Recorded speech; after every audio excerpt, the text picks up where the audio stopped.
হৃদয় বিদারক, মর্মান্তিক, বেদনাদায়ক কোনো শব্দের গাঁথনিতেই যেন যথার্থভাবে প্রকাশ করা যায় না গাজায় রোববার ঘটে যাওয়া এই ঘটনার ভয়াবহতা। ইসরায়েলি বাহিনীর আগ্রাসনে প্রাণ হারালেন অন্তঃসত্ত্বা মা, আর সেই মৃত নারীর গর্ভ থেকেই অলৌকিকভাবে জন্ম নিল জীবিত এক শিশু। বার্তা সংস্থা রয়টার্স জানায়, রাফায় রাতে যে দুটি আবাসিক ভবন টার্গেট করে বোমাবর্ষণ করে ইসরায়েলি সেনারা, তার একটিতে ছিল ৩০ সপ্তাহের অন্তঃসত্ত্বা সাবরিন আল সাকানির পরিবার। ভয়াবহ সেই হামলায় সাকানি সহ তার স্বামী এবং বড় শিশু সন্তান সবাই মারা যায়। পরে সেখান থেকে উদ্ধার করে জরুরি ভিত্তিতে অস্ত্রোপচার করা হয় সাকানির। গর্ভ থেকে বের করে আনা হয় ফুটফুটে এক মেয়ে শিশুকে।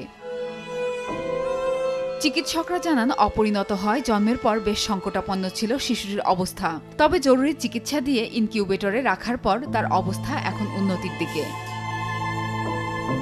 অলৌকিক এই শিশুটির নাম দেওয়া হয়েছে রুহ, যার অর্থ আত্মা। তার মৃত বড় বোনের ইচ্ছা অনুযায়ী দেওয়া হয়েছে এই নাম।